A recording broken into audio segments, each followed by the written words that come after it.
गांडी विधानसभा उपचुनाव से नवनिर्वाचित विधायक कल्पना सोरेन रविवार को गिरिडीह झामुमो पार्टी कार्यालय पहुंची। यहां पार्टी कार्यालय में कार्यकर्ताओं ने फूल माला पहनाकर और गुलदस्ता भेंट कर गर्मजोशी से स्वागत किया।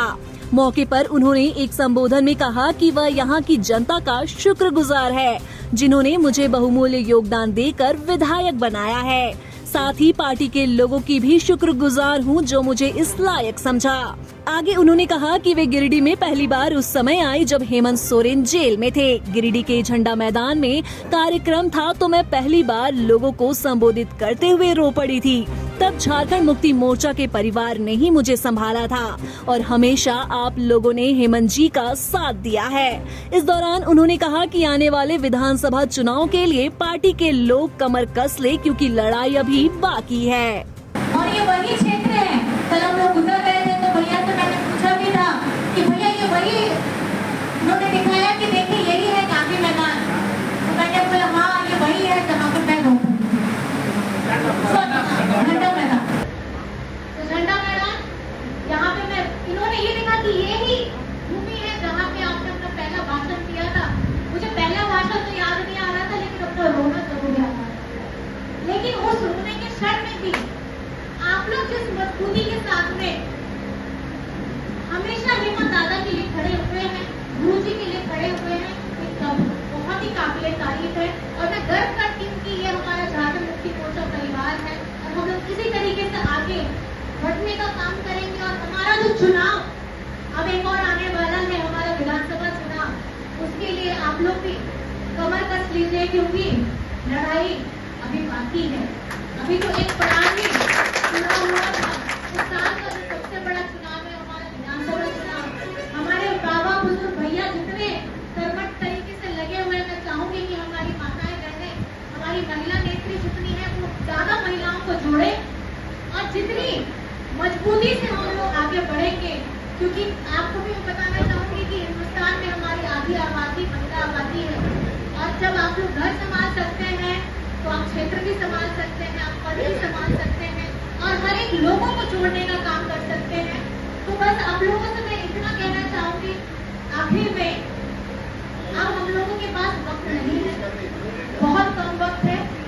और जिस तरीके का आप लोगों ने इस तपती गर्मी में भी अपने मेहनत के द्वारा पसीना बहा करके सब लोगों ने इस मुकाम में, आज हम लोग झारखंड में हमारे गठबंधन 5 सीटें लोकसभा की जीत करके आए हैं।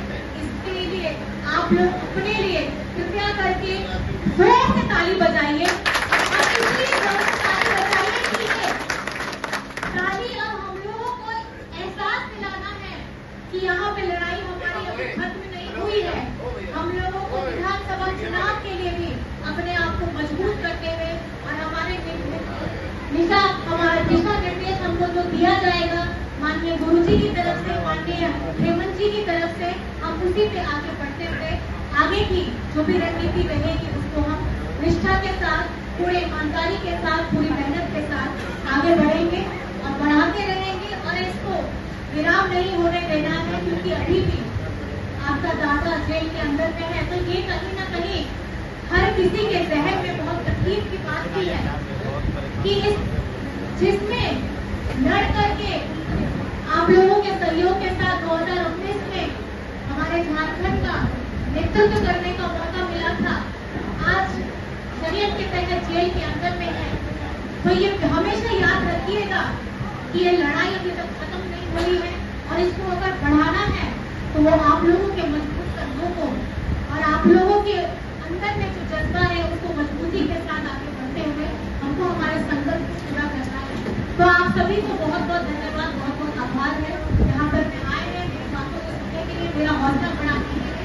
तहे दिल से मैं आप लोगों का शुक्रिया अदा करना चाहती हूँ और धन्यवाद देना चाहती हूँ। और हर एक जन को मेरी अगर मैं पहुँच भी नहीं पाई तो आप अपने माध्यम से उन लोगों को भी मेरी बात जरूर पहुँचाइएगा, मेरा आभार प्रकट कराइएगा और हेमंत जी की तरफ से भी जरूर आभार प्रकट कराइएगा। क्योंकि भले वो जेल के अंदर में है, लेकिन उनका दिमाग हमेशा यही सोचता है कि मेरा हर एक कार्यकर्ता किस तरह से धूप से गर्मी में झुलस करके भी काम किया है, लेकिन अपने से आभार प्रकट नहीं कर पा रहे हैं।